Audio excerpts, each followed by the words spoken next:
11 Russian warships have been deployed to the Persian Gulf. 11. Vladimir Putin spoke a few days ago, said that the West is on decline, is in decline, that this is the culmination of an economic collapse and gross mismanagement of the United States government, and pretty much every system that we have at our disposal here in the good old US of A. And now they're deploying ships. Vladimir Putin is showing his support for Bashar al-Assad, his regime, and the Syrian government. You know, I've spoken about this for several years now, and what I've tried my best to do is to articulate to our audience that this has been the game plan all along. World War III has always been the game plan. The game plan has always been to invade Iraq, Afghanistan, Libya, Pakistan, Yemen, and now Syria and Iran.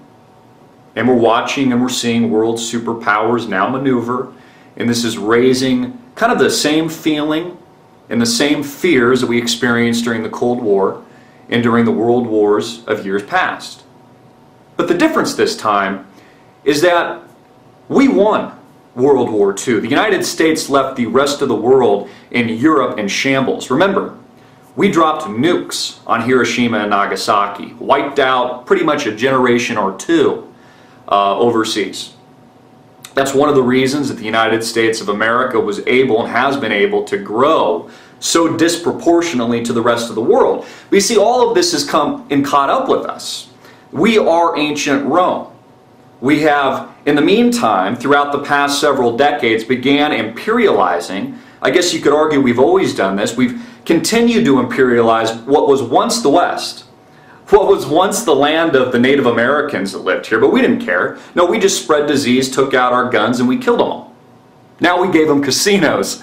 Now we let them run blackjack tables here in the desert in Arizona. So I guess nothing's really changed. But the question we have to ask this time is a civilization.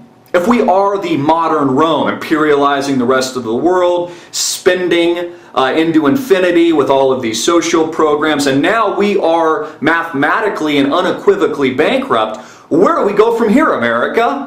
Where do we go from here? How can America possibly dig itself out of this hole? And you see, that is exactly why the plan has been all along to go to war. That is why what we have in the Middle East today isn't a war segmented country by country, but is a part of a larger, more violent, deadly, global, regional war. World War III has already begun. I reported on this even a month ago. I talked about the fact that Prime Minister Benjamin Netanyahu of Israel was readying himself and his country, they call him King Bibi over there, it's kind of funny how these people are kings now, was readying Israel for an attack on Iran. We also told you that the sanctions wouldn't work. Months have gone by.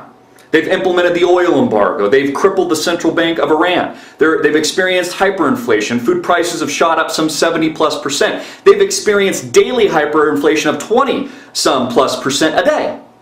And then yesterday, we have Senator John McCain come out and say, hey, the sanctions haven't worked in Iran. Things aren't working in Syria. Hillary Clinton, our Secretary of State here in the good old red, white, and blue, says it's over for the Syrian regime. They are on the verge of collapse. We must go there now and arm the rebels.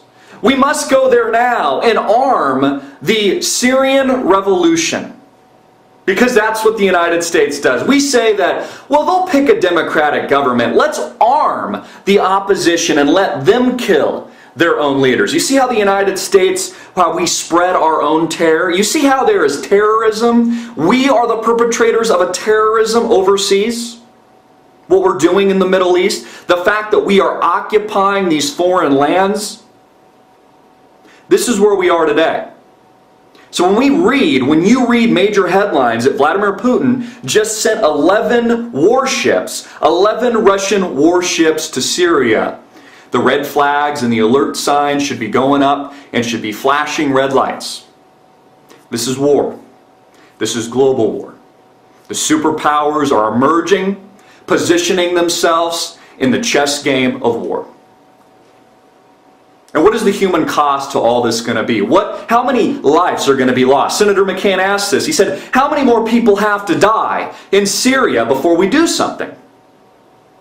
We should all be asking the same question. How many more people have to die before we say no to our government here in the United States of America that has not only crippled us economically, but is killing people abroad?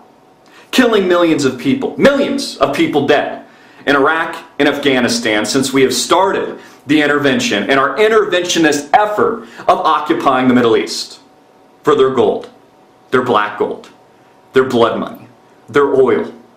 So we can continue to reign, at least for a short period of time, as the world's reserve currency. Although many countries around the world are still doing business with Iran and have now started doing business outside of the petrodollar and outside of the US dollar relationship completely. Whether or not this is India and China trading in their own currencies or trading black gold, that blood money oil that we love so much here in the States so we can drive our SUVs, our $40,000, $50,000 cars, that's changing. So what we have in the States, what we have in Europe, is bankruptcy. A bankrupt nation, a bankrupt country, but not just in the economic sense, not just in the physical sense, but in the spiritual sense. This is all coming. This is all here. The war has already started, has already begun. And what you're seeing now are just more signs and more proof in the pudding to suggest who the antagonizers are, who the antagonist is, who the antagonists are. And this all leads to something far greater, far bolder, far more deadly than anything we have ever seen in our entire lifetime.